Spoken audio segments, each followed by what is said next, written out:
बिस्मिल्लाहिर्रहमानिर्रहीम। अस्सलाम वालेकुम नाज़रीन, लाइव डॉक्टर शाहिद मसूद के साथ मैं हूं नाइला अली। नाज़रीन, साबिक़ वज़ीर इत्तलात फवाद चौधरी साहब को आज गिरफ्तार करके अदालत में पेश किया गया, जिस पर इमरान खान साहब समेत दीगर PTI की अहम शख्सियात ने शदीद तनकीद की। दूसरी जानिब हुकूमत की जानिब से इस हवाले से कहा गया है कि फवाद चौधरी साहब की गिरफ्तारी सियासी गिरफ्तारी नहीं है। इस समेत दिन भर जो हम मौज़ूआत रहे उन पर बात करेंगे। हमारे साथ स्टूडियो में मौजूद हैं डॉक्टर शाहिद मसूद। डॉक्टर साहब जी, आपको सिर्फ फवाद चौधरी साहब की गिरफ्तारी, मजीद कौन सी बड़ी गिरफ्तारियां होने जा रही हैं आपको लगता है क्या, और क्या मजीद इम्कानात हैं गिरफ्तारी के? जी बिल्कुल, ये आगाज़ हुआ है आज।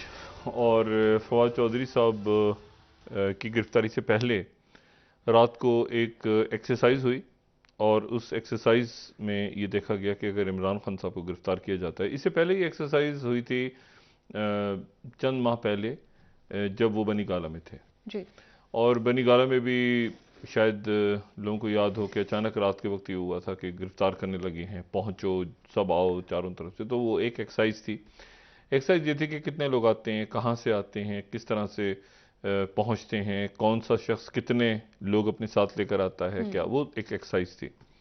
उस दिन गिरफ्तारी का नहीं था और मैंने उस वक्त ट्वीट भी किया था कि आज गिरफ्तारी नहीं हो रही, ये एक एक्सरसाइज हो रही है कि इमरान खान साहब को गिरफ्तार किया जाए तो कैसे गिरफ्तार किया जाए।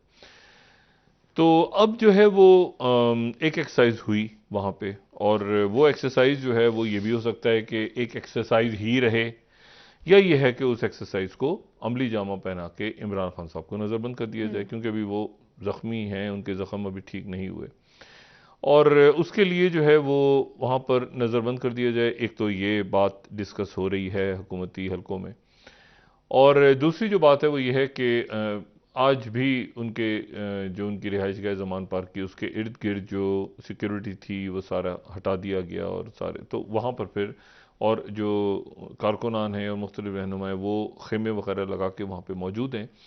लेकिन उस सूरत में यह है कि वो एक नफरी आके उसको ही सब जेल करार दे दें अंदर। तो एक तो ये है बात।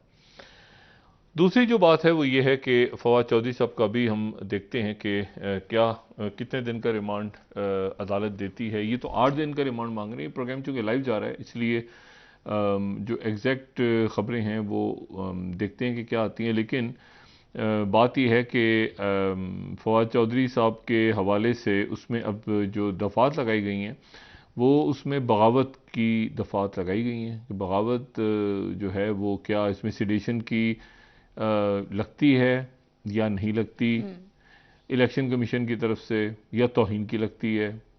और 8 दिन का उनको रिमांड मांगा जा रहा है और चादर वादर डाल के उनको अदालत में पेश किया गया, हथकड़ियाँ लगी हुई थी।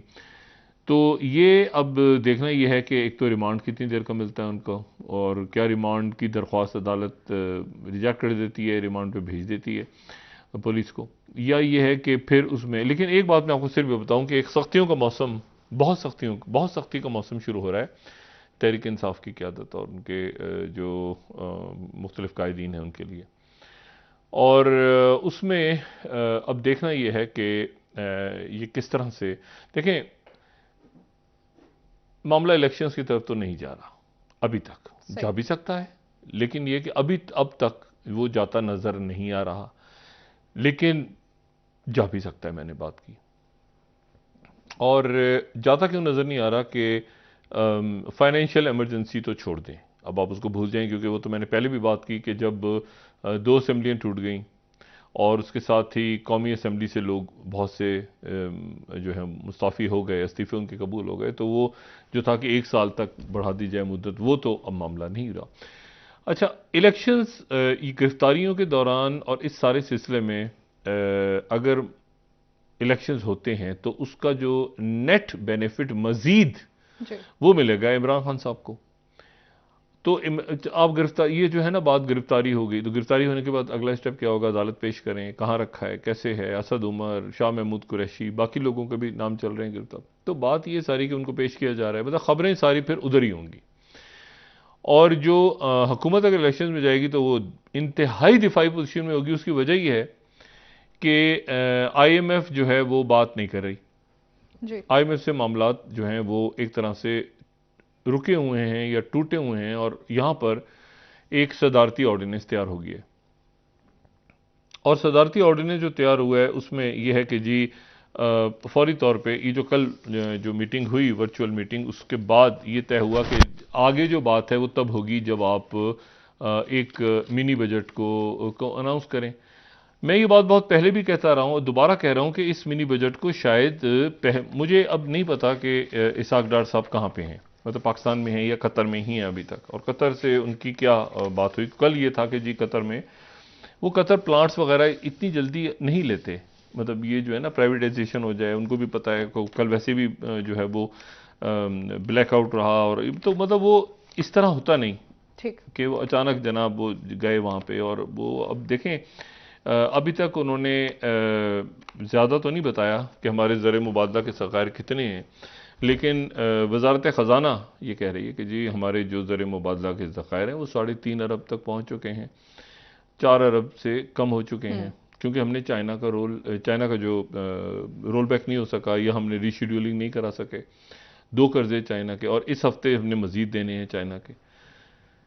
तो इशू ये है सारा कि इसमें और फिर जो हमें पैसा बाहर से मिला भी उसमें भी वो बहुत ज़्यादा पुराने, देखें हमें इस तरह से करना नहीं चाहिए अपने लोगों के साथ, क्योंकि दुनिया इसको बहुत नेगेटिव लेती है, बहुत ज़्यादा नेगेटिव।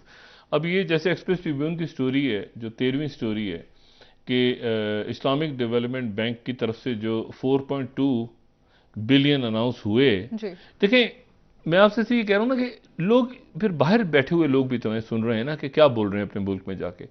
अब सिर्फ 600 मिलियन उसमें से नए थे, और उसमें ये इसको अगर हम देखें इसकी जो सब हेडिंग है इस खबर की, तो उसमें ये लिखा है कि 9.7 जेनीवा में जो वापस आके हमने कहा था ना कि 10 अरब आ गए, 10 अरब आ गए, तो वो रीपर्पज फंड्स हैं। ये बात पहले भी हम कर चुके हैं, लेकिन आज इसको बाकायदा एक्सप्रेस ट्रिब्यून में शहबाज राना साहब की स्टोरी आ गई। अच्छा, अब इशू ये है कि वो ये फिर एक बड़ा मजाक सा लगता है कि यहाँ पर कुछ बात कर रहे हैं और अपने मुल्क में जाके बजाय इसके कि लोगों को इत्मीनान में लें, उनसे सच बोलें, इधर भी गलत बात कर रहे हैं, उधर भी गलत बात कर रहे हैं।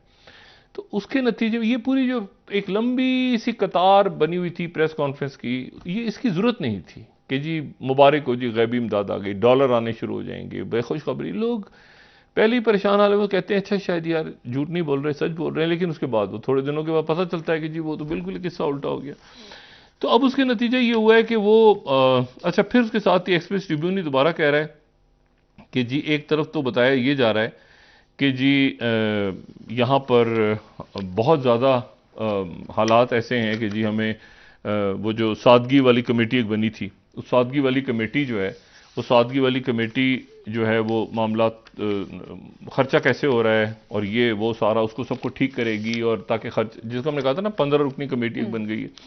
अब लेकिन इशू इसमें सारा ये है कि वो जो 15 रुकनी कमेटी है, तो उस 15 रुकनी कमेटी ये हम अगर देखें 14th एक्सप्रेस ट्रिब्यून की न्यूज़, तो कह रहे हैं कि जो एमपीज़ हैं उनको 90 बिलियन मज़ीद इतनी बुरे माशी सूरत हाल में उनको 90 बिलियन दोबारा दिए जा रहा है। और इसके ऊपर उन्होंने इतराज़ किया है जो कमेटी है कि भाई ये क्या है, और उन्होंने कहा है कि जी फेडरल कैबिनेट को छोटा किया जाए, जो कर नहीं सकते। कैबिनेट को छोटा करेंगे तो हुकूमत खुद ही। अच्छा, मैं तो ये बात बड़ी हैरान कुन है कि बहुत से लोगों को खुद वजारतें नहीं छोड़ देनी चाहिए इन हालात में कि हम चले जाते हैं, बजाय इसके कि वो कमेटियां बन रही हैं और IMF कह रहा है आपसे क्या वजारतें छोड़ें और कैबिनेट कम करें। खुद वजीर आजम साहब को नहीं चाहिए कि वो कहें, या खुद कई वज़रा को नहीं कहना चाहिए कि जी यार मैं छोड़ देता हूँ। अब वो ये कहानी डाली होती है जी तनख्वाह नहीं ले रहे, मतलब आपने मतलब घर लिए हुए हैं, आपने गाड़ियाँ ली हुई हैं, आपने प्रोटोकॉल लिया हुआ है, आपने बिजली सारी चीज़ें, और जी हम तनख्वाह नहीं ले रहे। तो बात यह है कि ये और काम क्या कर रहे हैं ये खुदा जानता है। अब उसमें यह है कि वो इस मरहले पे आके उनको दिखाना कि जी हमने कमेटी बना दी है, हम सादगी से ज़िंदगियां गुजारेंगे और ये करेंगे वो करेंगे, ये काम नहीं चल रहा, इससे बात हो नहीं रही। अब इलेक्शन कमीशन ने पैसे मांग लिए हैं अरबों रुपया, इलेक्शन शेड्यूल का ऐलान नहीं हुआ, वो हो जाए। देखें ना, अगर शायद आज एक ख़त उन्होंने लिखा है किसी ने कि जी अप्रैल में इलेक्शन करवाया जाए इस तारीख से इस तारीख तक, लेकिन मुल्क का माहौल नहीं है। ये गिरफ्तारियां होती हैं और जो भी होता है कानून के मुताबिक हो रहा है सारा, लेकिन इससे या हो रहा है या नहीं हो रहा। अब आप देखें ना, इलेक्शन कमीशन मुद्दई था, शिकायत किसको थी? इलेक्शन कमीशन को। इलेक्शन कमीशन को 2 प्रेस कॉन्फ्रेंसेज हुई हुकूमत की तरफ से, हुकूमत का कोई ताल्लुक ही, वो कह रहे हैं हमारा कोई ताल्लुक ही नहीं है, लेकिन 2 तवील प्रेस कॉन्फ्रेंसेज। अभी शेर अली साहब पहले तशरीफ लाया तौला तारड़ के, उनका क्या ताल्लुक है इलेक्शन कमीशन से? उन्होंने खूब वजाहत पेश की इलेक्शन कमीशन की, ऐसे होगा, देखें इलेक्शन कमीशन कितना अच्छा है, देखें इलेक्शन कमीशन हमारा एक अदारा है, वो देखें कितना प्यारा है, राज दुलारा है। भाई इलेक्शन कमीशन का इशू है तो आपको, फिर उसके बाद मरियम औरंगजेब साहिब आई, उन्होंने तवील एक दिफाई प्रेस कॉन्फ्रेंस की, देखें नवाज शरीफ के साथ ये होता था, देखें मियां साहब के साथ ये होता था, देखें वो, अच्छा फिर थोड़ा सा वो भी डालना पड़ता है उनको, पीपल्स पार्टी के साथ ये होता था, वो तारीख में ये होता था, फिर अच्छा उस वक्त ये प्रेस कॉन्फ्रेंस उस वक्त हो रही थी जब लाहौर हाईकोर्ट का फैसला नहीं अभी आया था ना शाम तक, उसके दौरान 2 प्रेस कॉन्फ्रेंसें ठोक दी।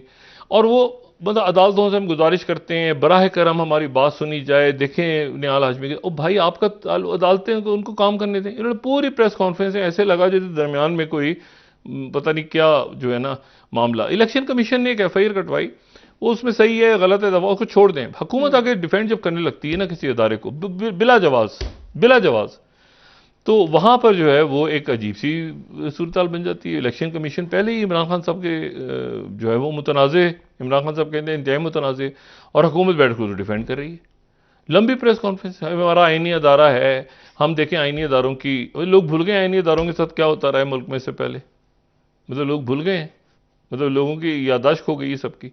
तो वो एक बिला जरूरत प्रेस कॉन्फ्रेंसें थी, और उसके बाद जो है वो ऐसा लग रहा था जैसे फवाद चौधरी गिरफ्तारियों के नतीजे में क्या आप समझते हैं कि PTI को कोई इसका फायदा होगा या हुकूमत को इसका फायदा? कभी किसी सियासी कारकुन है ही नहीं जो इन गिरफ्तारियों के ऊपर, चाहे वो इमरान खान साहब उस वक्त करते थे इनकी गिरफ्तारियों पर खुश होते थे, या ये इनकी गिरफ्तारी, वो सियासी कारकुन है ही नहीं। वो उनका वो हम नाम भूल जाएं कि वो अगर ये कहें कि जी गिरफ्तारियां और हथकड़ियां और सर पे जो है वो चादर डाल के और ये सारा, ये वो फिर आप उसको एक खुद ब खुद एक लोगों में तासुर ऐसा बन रहा है कि इंतकामी कार्रवाई हो रही है, और तासुर बना हुआ है, बन चुका है मजबूत तासुर की इंतकामी कार्रवाई हो रही है। उसकी वजह ये है, उसकी वजह ये कि आप उसको डिफेंड कर रहे हैं, देखें ना इलेक्शन कमीशन कितना अच्छा है, देखें ना ये ऐसे हुआ है, तो उसके नतीजे में तलखियां पैदा हो रही हैं। तलखियों के नतीजे में जो इलेक्शन होगा, ये देखें इस इलेक्शन कमीशन के जो है अंडर जो इलेक्शन होगा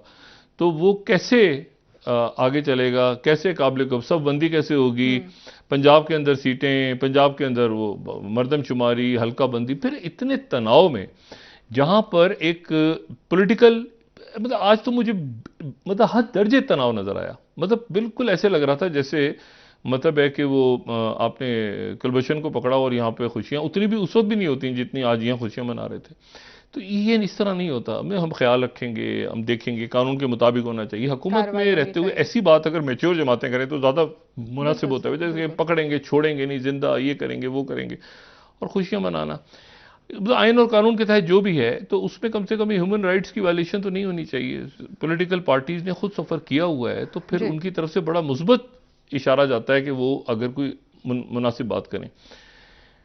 बहरहाल तैयारी हो रही है, इमरान खान साहब को गिरफ्तार करने की एक्सरसाइजेज हो रही हैं, ठीक है, उसके लिए नंबर 1। नंबर 2, असद उमर, शाह महमूद कुरैशी, फ़ारूक हबीब, ये बाकी जो रहनुमाएं सारे, उनको इनकी गिरफ्तारियों की कोशिश हो रही है। ये गिरफ्तारियां जो हैं वो उस सियासी तलखी में इजाफा कर रही हैं जो सियासी तलखी जो है वो पहले ही मौजूद है, और जिसमें इलेक्शन कमीशन, इलेक्शन कैसे होगा, क्या उसमें जीता जाए, जीतेंगे, क्या होगा, क्या वो एक बिल्कुल एक शराब सा है, अभी वो फ्लूइड है, अभी चीज़ें क्लियर नहीं हैं। और ये चीज़ें उस वक्त क्लियर होंगी जब मरीम नवाज साहिबा यहाँ पहुँचती हैं, और मरीम नवाज साहिबा के पहुँचने से पहले के इमरान खान गिरफ्तार होते हैं, उसके बाद गिरफ्तार होते हैं। ठीक है, ठीक। और उसके बाद फिर सियासत में आएगी तेज़ी, और उधर से मुस्लिम लीग नवाज के बहुत से लोग छोड़ने के लिए तैयार बैठे हैं, और यहां पर अब मेरा ख्याल है कि तहरीक इंसाफ का कोई शख्स नहीं छोड़ेगा। वो खामोश तरह धीमा जरूर हो सकता है, लेकिन अलल ऐलान कोई छोड़ के किसी और ग्रुप में नहीं जाएगा मौजूदा हालात में। ये हो सकता है कि लोग सियासत से कहें कि हम अलग हो रहे हैं लोग, लेकिन किसी और ग्रुप में नहीं बनेंगे, खासतौर पर इस वक्त अगर उन्होंने सियासत करनी है। तो ये नहीं होगा कि नून में चला जाए इस वक्त कि मुझे असूलों पर इख्तलाफ था इमरान खान से, ऐसा पॉसिबल नहीं है। अच्छा, अब इशू ये हुकूमत के वक्त में हो सकता था, लेकिन अब नहीं, अब पॉसिबल नहीं है। दूसरी जो बात है वो ये है कि उसके नतीजे में जो मैंने आपसे बात की कि आपका जो असल 2-4 इश्यूज हैं वो एक साइड पे चले गए। आज जैसे कल रात से लेके आज शाम तक ये मामला चल रहा है फवाद चौधरी साहब, इमरान खान साहब, फवाद चौधरी साहब, गिरफ्तारी, अदालत, ये वो सारा। अब अगर एक गिरफ्तारी में 24 घंटे लग रहे हैं या इतने घंटे एक गिरफ्तारी में, और उसका भी तय नहीं कि आगे क्या होना है, और पूरा मुल्क जाम खड़ा पड़ा हुआ है कि यार पता नहीं क्या बनेगा, क्या होगा, कैसे होगा, क्या, तो ये तो अदम इस्तेकाम बढ़ने ही जा रहा है और बढ़ गया, तलखी भी बढ़ गई, मतलब तलखी भी अरूज पे है आज। अब इसमें असल जो मामला वही कि भाई IMF कि इसी में कहीं एक बम आएगा और वो ऑर्डिनेंस की सूरत में आ जाएगा, और उसमें ये 200 अरब के टैक्स और 100 अरब इधर और 100 अरब उधर और ये और वो और साथ, और जो असल बात है वो ये है कि हमने रिफॉर्म्स नहीं करनी, मतलब हमने मामलात को ठीक नहीं करना, इससे पकड़ के उसको दे दिया, इसको पकड़े, उसको दे दिया, इसको पकड़े, इससे हम नहीं चल सकते बतौर रियासत। हुकूमत को परेशानी कहाँ पे रिफॉर्म्स के नहीं, हवाले अभी तो देखिए फौरी तौर पे IMF से करें ना, अभी तो आपके पास रास्ता ही कोई नहीं, अभी तो उसको डेली, इस पे तो एक आम इसके ऊपर कंसेंसस है ना कि आपको IMF से मामला तय करने हैं। सवाल यह है कि क्या IMF से मामला तय करके मईशत ठीक हो जाएगी, ये दो अलग चीजें हैं। IMF से तय होकर आपको वक्ती तौर पे कोई मार्च पास्ट तक पैसे मिल जाएंगे, इसके बाद वो एक एलामिया जारी होगा, फिर बोर्ड में जाएगा, फिर बोर्ड विजिट करेगा, फिर, लेकिन वो ये बात मानने को तैयार नहीं है कि जी हम कर देंगे, मतलब पहले करो, पहले सारा कुछ करो, पहले नहीं रिफॉर्म्स तो हो ही नहीं सकते ना, पहले टैक्स लगाओ, पहले ये सारा कुछ करो, गैस की कीमतें, बिजली की कीमतें, डॉलर को एक अजीब किस्सा है, वो भाई डॉलर जो है वो मतलब है कि 230 रुपए का उधर है, वो 250 रुपए का मलिक बुस्तान साहब ने कहा कि हम उसको करेंगे, फिर गलती हो गई, फिर वो आज उठा लिया गया, फिर वो शायद उसी में चलता रहा। ये ऐसा कहीं पर दुनिया में ऐसा तमाशा नहीं हो रहा जो पाकिस्तान में हो रहा है। कभी डॉक्टर साहब उसे खींच के ले जाते हैं, कभी वो मनी चेंजर खींच के ले जाते हैं। मतलब मेरा ख्याल है कि मिफ्ता इस्माइल और इसाक डार साहब भी अगर नाकाम हो जाएं तो ये मनी चेंजर्स को खजाना बना दिया, जब वो यकीन करें कहीं ना कहीं से निकाल लेंगे डॉलर, वो कहीं ना कहीं से, उनको पता है डॉलर कहाँ है तो वो निकाल लेंगे। इशू यह है सारा कि वो डॉलर क्या रेट होगा, क्या नहीं होगा, 200 मतलब 5-7 रुपए, 10 रुपए, 20 रुपए तो मजाक है ना कि ऊपर हो गया, नीचे हो गया, जी बैंक में इतना है तो मार्केट में इतना है, इस तरह मुल्क चल, वही आपके 9-9.5 हज़ार कंटेनर्स फंसे हुए हैं, वो नहीं खुल रहे, गैर यकीनी की कैफियत, अद्वियात, वही कल वाली बात, कुछ आज तमाम दिन जो है वो एक कौम लगी रही कि जी ये फवाद चौधरी साहब के साथ क्या होता है, ठीक है, और इसको प्रोलॉन्ग किया जाता रहा। कई लोगों का ये ख्याल है कि एक संजीदा मामला था मईशत का, तो थोड़ा सा तवज्जो हटाओ भी रहा कि इसको प्रोलॉन्ग करके खींच के इतना ले गए कि लोगों का ध्यान मईशत से हट गया कि आज क्या बना IMF का, आज दूसरा राउंड होना था तो उसका क्या नतीजा सामने आया। दूसरे राउंड की खबर ही नहीं, खबरें दो आई वजारत खजाना से। एक खबर तो आई कि वो अमरीकी अहदेदार से मुलाकात हुई इसाक डार साहब की। अब अमरीकी अहदेदार का ताल्लुक और उनसे मईशत के ऊपर बात हुई है, उनकी ट्रेजरी की कोई आए होंगे यहाँ पे, कोई वफ्द होगा या क्या होगा, उनसे बातचीत हुई है। और फिर दूसरी खबर यही ज़राए के हवाले से तो आती ही जा रही कई दिन से कि एक मिनी बजट तैयार हो गया है और वो मिनी बजट में 200 अरब, अब वो कब होगा, कैसे होगा, कितने ज़खायर हैं हमारे पास, ये कंटेनर्स कैसे ये मिनी बजट आने से एकदम से क्या आपका ख्याल है कंटेनर्स की वही पैसे, ये जो 3.5 अगर आपने 4 अरब से नीचे आ गए है, अगर 4 अरब से नीचे आ गए हैं तो आप, इसका मतलब है कि वो पैसे जो कि उन्होंने आपके पास रखवाए थे आप उसमें से भी खा गए। देखिए ना, कोई आपके पास पैसा रखवाए और ये कहे कि जी पैसा अपने पास रखो और उसको जाहिर करते रहो कि मतलब हमारे पास इतने, अगर उसमें से भी निकाल के खा गए हैं तो ये तो बहुत ही खौफनाक बात है। अब मजीद मकरूज नहीं, मजीद मकरूज नहीं, आपने उनका पैसा जिन्होंने कहा था कि 1 मिनट वापस ऐसे ही करना था ना कि हमने रखवाया हुआ, आपके अमानत है ना आपके पास कि इसको रखें, इसको खर्च नहीं करना, अगर वो भी खा गए आप तो फिर इसका मतलब है कि फिर तो आप मतलब अजीब गरीब जगह पे खड़े हैं ना दुनिया। तो इनको वो टच ही नहीं करने चाहिए थे। उसमें से गाड़ियां आ रही हैं, उसमें से तनख्वाहें दी जा रही हैं, उसमें से इनको यकीन था पूरा कि हम बाहर से हमें पैसे मिल जाएंगे, जनीवा से लोग दे देंगे, इधर से उधर से हमें दाएं बाएं देंगे, बरादर मुल्क के पास जाएंगे, बरादर मुल्क का मसला हुई नहीं, हम अपना मुल्क बंद करते हैं और आपको देते हैं सारा पैसा, आपको खिलाते हैं, अपनी कौम को यहाँ भूखा नंगा रख के आपको पालते हैं और आप वहाँ पे बुर्ज खलीफा वलीफा बना दें अपने नाम पे। और हर थोड़े अरसे के बाद जब हुकूमत चेंज हो तो जैसे पंजाब पुलिस की वर्दियां चेंज होती हैं ना, हर हुकूमत चेंज होते ही सबसे पहले पंजाब पुलिस की चेंज होती हैं, यूनिफॉर्म चेंज होते हैं, वो ठेका बड़ा मारा जाता है उसमें, बड़ा पैसा है उसमें, तो उन्होंने नई पुलिस की वर्दियों का काम दे दिया, वो तो करोड़ों रुपए का उसमें होता है घपला।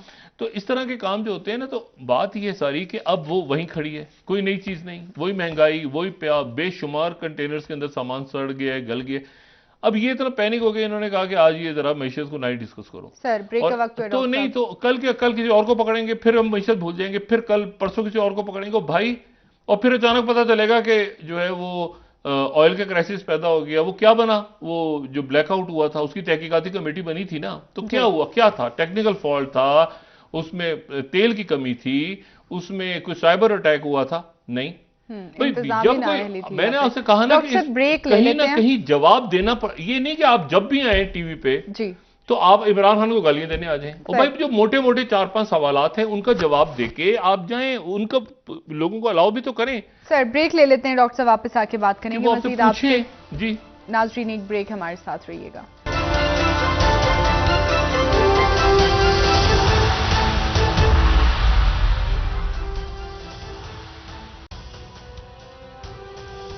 वेलकम बैक नाजरीन। जी डॉक्टर साहब, फवाद चौधरी साहब की गिरफ्तारी पर पीटीआई की जानिब से मुल्क की एहतजाज का ऐलान किया गया है। इसके बाद की सियासत खान साहब की जो हिकमत अमली होगी, क्या वो तब्दील होने जा रही है या मजीद जारहाना सियासत होगी इन गिरफ्तारियों? नहीं, खान साहब की तो जहां तक सियासत जा चुकी है, मेरे ख्याल से जारहाना से तो आगे ही जा चुकी है काफ़ी, और वो वहां से उसको पीछे लाना अब उनके लिए दुश्वार है। और उसमें बात ये सारी कि पंजाब असेंबली तोड़ने का डिसीजन जो है आखिरी दिनों में, क्या उस पर बहुत ज़्यादा सोच विचार की गई थी कि पंजाब असेंबली, क्या इस बात को यकीनी बनाया गया था कि अगर इमरान खान साहब पंजाब असेंबली तोड़ते हैं तो 90 दिनों में इलेक्शंस हो जाएंगे, और वो उसके बाद यकीनन स्वीप करने का उनका था जहन। तो क्या ये पंजाब असेंबली टूटी है जिसके बाद वहां पर केयर टेकर चीफ मिनिस्टर आए हैं, क्या ये फैसला दुरुस्त था? क्योंकि अब वो पुलिस हट रही है, सिक्योरिटी सारी हट रही है और गिरफ्तारियां भी हो रही हैं। अच्छा, इसमें जो है वो परवेज अलाई साहब और मुनस अलाई साहब की गिरफ्तारी भी मुतवक्को है, और इसमें जो है वो उस्मान बुज़दार साहब समेत मजीद जो लोग मुख्तलिफ ओहदों पर रहे हैं उनकी, क्योंकि आप देखें ना, इशू ये हुआ है कि पूरे मुल्क में इस वक्त कहीं पर भी पीटीआई की हुकूमत ऐसा नहीं है किसी भी सूबे में। सिंध के अंदर उनकी इत्तेहादी जमात, पंजाब में एक केयरटेकर गवर्नमेंट है जिसमें इमरान खान साहब कहते हैं कि वो जरदारी साहब के और पीडीएम के करीब है, और केपी के अंदर जाहिर है कि वो एक कोई तुक नहीं बनती कि इमरान खान साहब बन जाएं। तो गिरफ्तारियां अब कैसे रोकते हैं और कैसे इनकी लीगल टीम लड़ती है, और कारकुन सड़कों पे क्या फैसले होंगे, कैसे होंगे, कितने लोग निकलेंगे, और उसके नतीजे में क्या मामला इलेक्शन की तरफ जाएगा या कहीं और चला जाएगा, और मईशत तो नहीं उसके नतीजे में काबू में आएगी, क्योंकि उसके नतीजे में अदम इस्तेकाम अगर पैदा होता है तो अदम इस्तेकाम तो इमरान खान साहब को सूट करेगा, पीटीआई को सूट करेगा, और क्योंकि वो अदम इस्तेकाम में हुकूमत तो नहीं चलती। हुकूमत का काम ही होता है कि वो अदम इस्तेकाम से दूर रहे, इंतशार ऐसी सूरत हाल ही ना पैदा करे में इंतशार हो। अब इतना अर्सा जो गुजर गया, यानी ये मार्च अप्रैल से जब से ये सेटअप आया, अरेंजमेंट आया है, तो इसको इमरान खान साहब ने तो बैठने नहीं दिया, आज भी बैठने नहीं दिया, कल भी बैठने नहीं देंगे। तो इशू ये है कि वो अब उस पूरी पिक्चर में ये क्या इलेक्शंस की तरफ जाएंगे, क्या वो माहौल बन जाएगा मुल्क के अंदर कि लोग कहेंगे वाह वाह सुभान अल्लाह, बड़ी चीज़ें सस्ती हो गई, बहुत अच्छा हो गया, सब जो है वो रावी चैनी जान लेकर आए। बहुत ज़्यादा मैंने कल भी कहा था ना कि लोग ये याददाश्त नहीं होती कि पहले क्या हुआ, वो बयानियाँ, वो बात क्या आके बहुत ज़्यादा आप इमरान खान और उससे पहले क्या हुआ और क्या हुआ 2011 का ये मुनासिब नहीं लगता। दूसरी बात ये है कि आपके यहाँ एक बहुत बड़ी तादाद ऐसी है जो कि हमेशा से एंटी इस्टेब्लिशमेंट नैरेटिव लेके चलती है, या जिसको आप कहा जाए कि बाएं बाजू के लोग हैं, ये वो लोग हैं जो कहते हैं कि जी हमने मुशर्रफ साहब के दौर में और ज़ियाउल हक के दौर में और ये किया, हमने वो किया, और ह्यूमन राइट चैंपियन। अब देखिए सुप्रीम कोर्ट की तरफ से इलामिया आ गया, उन लोगों की पोजीशन बड़ी ख़राब हो रही है। ख़राब इसलिए होगी कि वो अचानक बैठे बैठे वो चंद रोज़ पहले तक वो, मतलब वो बहुत से लोग होते हैं ना, चंद रोज़ पहले तक वो बैठे बैठे एंटी इस्टेब्लिशमेंट और फौज का अमल दरामद नहीं होना चाहिए, ऐसे नहीं होना चाहिए, ज़्यादती हो गई, इंसानी हकूक़ फलाना दिमाग, अचानक वो तालियों में जाते हुए नजर आ रहे हैं कि फवाद चौधरी पकड़ लिया, इमरान खान को पकड़ लिया। तो ये एक्चुअली सियासी महाजों पर आपकी शिकस्त होती है कि अगर आप इस तरह से करें कि सियासी महाज पर जो देखें, मैंने आपसे तभी पहले भी हम बात करते हैं ना कि मरीम नवाज जेल गई तो मरीम नवाज बनी, भुट्टो साहब शहीद हुए या उनको कत्ल किया गया या जो भी हुआ, तो उसके बाद वो बेनज़ीर भुट्टो साहबा बनी, और बेनज़ीर भुट्टो साहबा सियासत में ना आती, वो सियासत में ना आती भुट्टो साहब की फांसी के बाद। अगर भुट्टो साहब जिंदा रहते, मतलब वो एक फोर्स्ड बेगम नुसरत भुट्टो जबरदस्ती उनको आना पड़ा क्योंकि भुट्टो साहब नहीं थे या जेल में थे।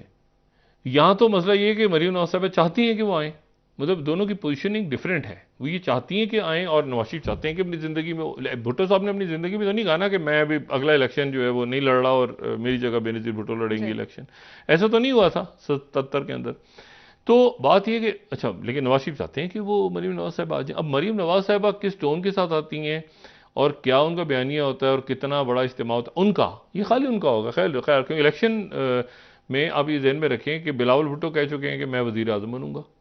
तो क्या ये अब मरीम नवाज साहिबा ये पीडीएम के जलसे होंगे, हुकूमत के जलसे होंगे, या ये है कि ये पीपल्स पार्टी के जलसे अलग हो जाएंगे? मैंने कहा ना अब वो टाइम आ गया कि अब अलग अलग हो जाएगा सारा सिलसिला, क्योंकि हुकूमत अब अपना ये सेटअप अरेंजमेंट दम तोड़ रहा है, अपना आहिस्ता आहिस्ता तोड़ रहा है, आगे एक्सटेंड हो नहीं सकता और इलेक्शन से पहले इनको अलग होना होगा। अच्छा, क्योंकि ये तो हो नहीं सकता ना कि सारे के सारे मिलकर इलेक्शन लड़ रहे हैं, इमरान खान जेल में पड़े हुए हैं, ये तो पॉसिबल ही नहीं है। वो जेल से बैठ के अपने टिकट जारी कर रहे होंगे लोगों को और लोग उनके खड़े हो रहे होंगे, तो वो एक अजीब सा तमाशा लगेगा। बहरहाल, लेकिन इलेक्शन नजर नहीं आ रहा। असल जो बात है, इलेक्शन नजर नहीं आ रहा। ये जो पूरा इलाका है ना, ये एक अलाव जैसे होता है ना, एक अलाव के दहाने पे खड़ा है पूरा इलाका।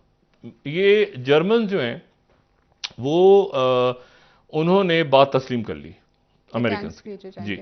उन्होंने कह दिया कि ठीक है, हम लेपर्ड 2 टैंक्स हम दे रहे हैं, ठीक है, लेकिन हम इस कंडीशन में देंगे कि उससे पहले एब्राहम टैंक्स जो हैं अमेरिका अपने फराहम दे। वो तो 14 टैंक्स दे रहे हैं जर्मन, वो आज मेरे ख्याल से ऐलान हो जाएगा किसी। वो ये एग्रीमेंट जो काफ़ी दिनों से अटका हुआ था बीच में, क्योंकि एब्राहम टैंक्स जो हैं उनसे ज़्यादा, देखिए यूरोप के अंदर टैंक्स की लड़ाई, बड़ी टैंकों की जंग जो है, इसकी बड़ी एक तारीख है, यानी अंधेरी तारीख है पिछले 2 जंगों में, कि टैंक्स गए और टैंक्स जा रहे हैं और इधर से उधर। खासतौर पर जर्मन्स के लिए तो बहुत ही एक भयानक है चीज़ के जर्मन्स गए और उसके बाद क्या हुआ। और जर्मन तो हार गए थे, दोनों जंगें जर्मनी ने हारी, लेकिन जर्मन टैंक्स बड़े ज़बरदस्त हैं। ये दुनिया के चंद बेहतरीन टैंक्स में से एक हैं लेपर्ड 2 टैंक्स, और कई मुल्कों के पास हैं। ये टर्की के पास भी हैं, नेटो के लाई के तौर पे, वो सीरिया में कुछ तबाह भी हुए, और भी मुल्कों के पास हैं। लेकिन असल इशू ये है कि वो जो रशिया की तरफ से कहा गया है, रशियंस ने कहा है कि हम तो टैंक उड़ाएंगे, एब्राहम टैंक्स। अभी उन्होंने जर्मन टैंक्स के बारे में नहीं कहा, लेकिन उन्होंने कहा हम उड़ाएंगे इनको, अटैक करेंगे। अमेरिका ने अपने टैंक भेजे। अमेरिकन ज़रा हेजिडेंट थे, वो नहीं भेजना चाह रहे थे कि अपने टैंक्स भेजें यहाँ पे। वो चाहते थे कि जर्मनी ही भेजे, लेकिन अब एब्राहम टैंक्स भी आ रहे हैं और लेपर्ड टैंक्स भी आ रहे हैं, तो उसके बाद ये जंग मजीद बढ़ने जा रही है, ख़राब होने जा रही है, बुराई की तरफ जा रही है। और इसमें जो टर्की है, वो जाहिर है कि स्वीडन फिनलैंड को उसने ब्लॉक किया हुआ है। टर्की में इलेक्शन होना है तैयब एर्दोगन का 14 मई को। टर्की के वो अपनी डायनेमिक्स हैं।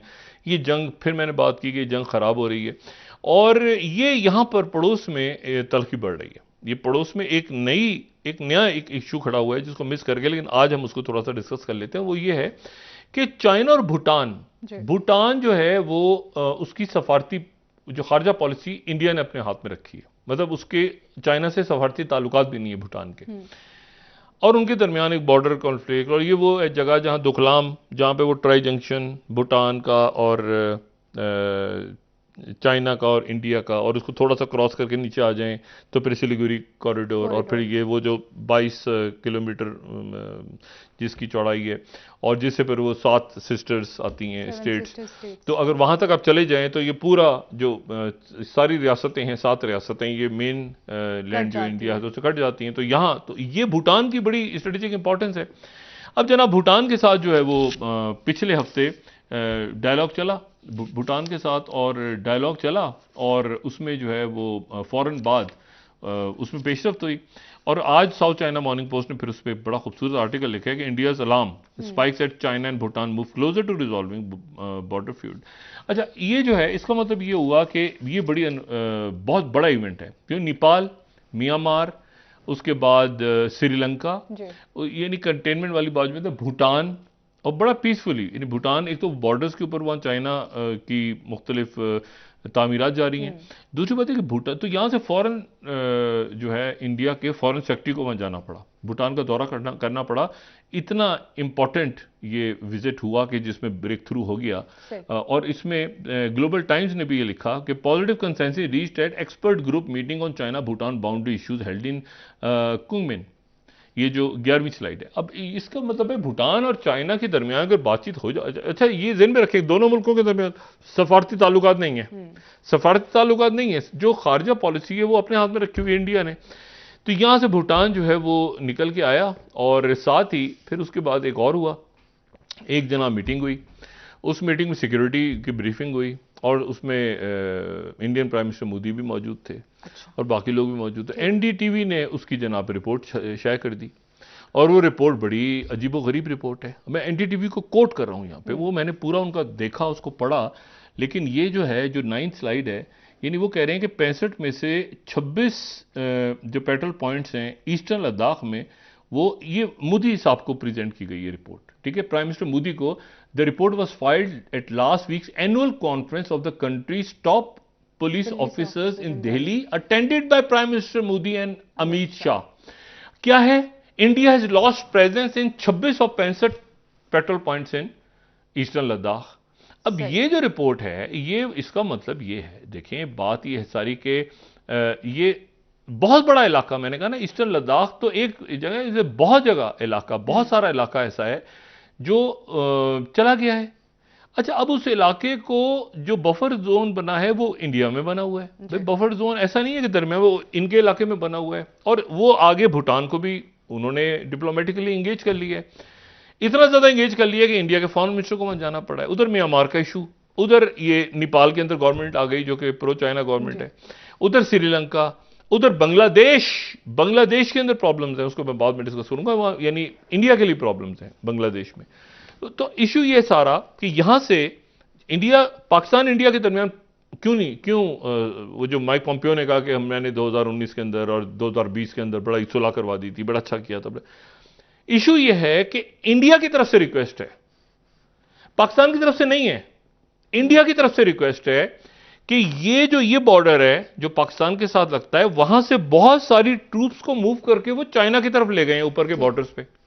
उन्होंने हमेशा जो तैयारी की थी वो तो पाकिस्तान को रख के सामने की थी।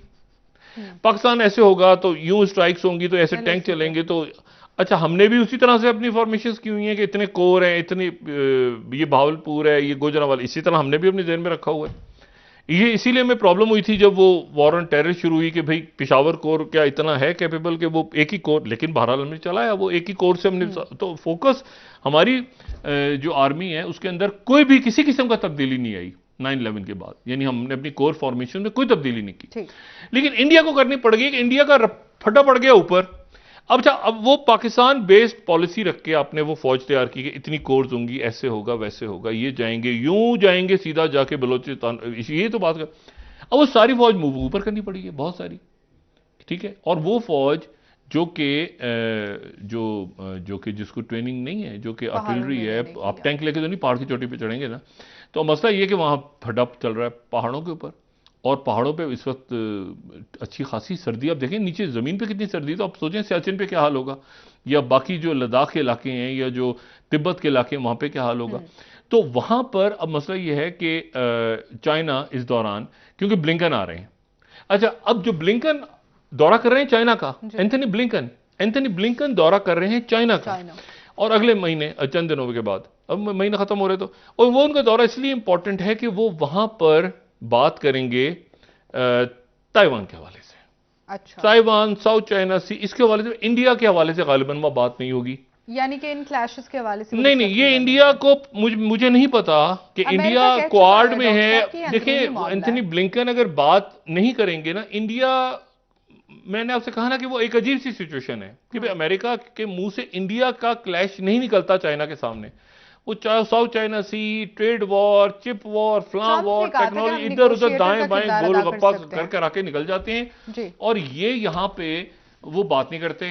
कि भाई आप चाइना से जरा हमारा भी तो जिक्र छेड़ें, क्योंकि वो जो है वो मतलब मामलात हाथ से निकल रहे हैं। मामलात हाथ से डॉक्टर निकल रहे हैं। ब्रेक का वक्त हुआ तो एक। अच्छा, ये मैंने कहा ना, ये रियासतें चारों तरफ से जो इवेंट्स हैं, हाँ ये रियासतें पाकिस्तान को प्रेस कर रही हैं कि आप अपने स्टेबिलिटी लेकर आएं। सर बिल्कुल। Financial, foreign policy, internal chaos, ये डिस्टेबलाइजेशन जो हो रही है हर तरफ से, लोग बेचैन है, जी परेशान है, इसका कोई इंपैक्ट नहीं जा रहा। सर इसका कोई ठीक है। इंपैक्ट असल में है ही नहीं, ये नहीं कि जा नहीं रहा, इसका मतलब बस ऐसे ही है जैसे उस दिन ब्लैकआउट हुआ था ना, हाँ तो सैटेलाइट से नजर आ रहा था कि एक ब्लैक सा, तो बिल्कुल वो आप कह रहे जैसे हैं कहते रहे हैं ब्लैक होल के हवाले से। वापस मैं आते तो हैं किसी डॉक्टर साहब, ब्रेक से वापस आके बात करते हैं सियासी मामलात पर। नाजरीन एक ब्रेक हमारे साथ रहिए।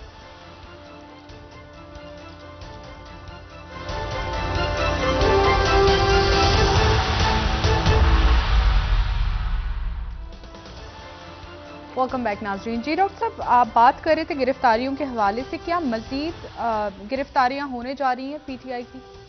इरादा है हुकूमत का कि मैसिव गिरफ्तारी बड़े पैमाने ठीक। पर, यानी तकरीबन तमाम जो क़यादत है उसको, जो मेन क़यादत है उसको गिरफ्तार कर लिया जाए या नज़रबंद कर दिया जाए। अच्छा सही। और इलेक्शन कैंपेन फिर शुरू हो जब वो बुरी तरह से जमानतों में, अदालतों में इधर उधर वो फंसे हों, तो इस दौरान जो है वो क्योंकि देखिए ना, अगर 14 दिन का रिमांड और ये फिर दोबारा पुलिस रिमांड मांगती है, फिर वो मिल जाता है, एक्सटेंड होता है, तो इसमें वो चाहते हैं कि इलेक्शन हो जाए। ठीक है। और इसमें इमरान खान साहब की, मैंने आपसे कहा कि एक्सरसाइजेस पहले भी हो चुकी हैं, लेकिन उस वक्त ये होता है कि सब पहुंचो, हो गया, इमरान खान हमारी रेड लाइन है, ये वो, फिर उसके बाद उन्होंने जो है वो देख लिया कि कितने लोग आते हैं, कितने नहीं आते, क्या हुआ। सोशल मीडिया के ऊपर एक क्रैकडाउन होने जा रहा है, मेन स्ट्रीम मीडिया पे, तो ये अब इसके नतीजे में स्टेबिलिटी कितनी आती है और क्या मामला इलेक्शन की तरफ जाते हैं। आज के दिन तक इलेक्शन की तरफ जाते नजर नहीं, जो मैंने कहा ना कि फ्लूइड है चीज़ें, इलेक्शन की तरफ जा भी सकते हैं, नहीं भी जा सकते। और क्या इलेक्शन से मामला हल हो जाएंगे? क्या कराची में सुकून आ गया मेयर का इलेक्शन करवा के या बल्दियाती इलेक्शन करवा के, या मुल्क में सुकून आ जाएगा? मेरा नहीं ख्याल। क्या मईशत ठीक हो जाएगी? अभी फौरी तौर पे नहीं। क्या रिफॉर्म्स हो जाएंगे? नहीं। मतलब ये ऐसे ही होगा कि दंड पाओ, जल्दी जल्दी बस पैसा मिल जाए और वो, और लेकिन ये ज़रूरी है। ये देखें, ये जो बात इस वक्त हो रही है ना कि महंगाई का तूफान आने वाला है और ये सारा, ये ज़रूरी हो गया है। इसको पहले कर लिया जाता तो मुनासिब होता। इसको 5-6 महीने 7 महीने, देखें ये बहुत बड़ा इशू था आपका जो फेटा वाला था, इससे हम निकल गए ना जैसे तैसे करके आगे पीछे। वो ये इस इशू को पहले एक जहन बना हुआ था आपका ना कि आपने आईएमएफ से करना है, तो इसको किस्तों में कर लेते। ये वो असद उमर वाला हुआ है कि उसमें तो कंफ्यूज हुए थे थोड़ा सा, लेकिन फिर वो मामला ठीक कर लिया था। फिर अब जब तय कर लिया था आपने, और फिर खर्चे अगर कम नहीं होंगे और फिर आपके रेवेन्यू नहीं जनरेट होगा, फिर अब टैक्सेस सारे आपने गरीबों पे डालने हैं। एक अजीबोगरीब बात आज हुई, और वो एक अजीब सी बात ये हुई कि जी सरकारी मुलाजमीन की तनख्वाहें कम कर दी जाएं। मतलब मैं ये देखें ना, न्यूज़ इंटरनेशनल की जो 15वीं स्लाइड है, उन्होंने ये भी गौर हुआ कि 10% कर दी जाए सैलरीज गवर्नमेंट एम्प्लॉयज़ की। यानी हुकूमत के, यानी ये ऐसा मौका है, ये ऐसा मौका है जो 19 स्लाइड है मेहताब हैदर साहब की न्यूज़ को मैं कोट करूं कि आप लोगों की तनख्वाहें बढ़ाएं। खुदारा लोगों का गुजारा नहीं हो रहा।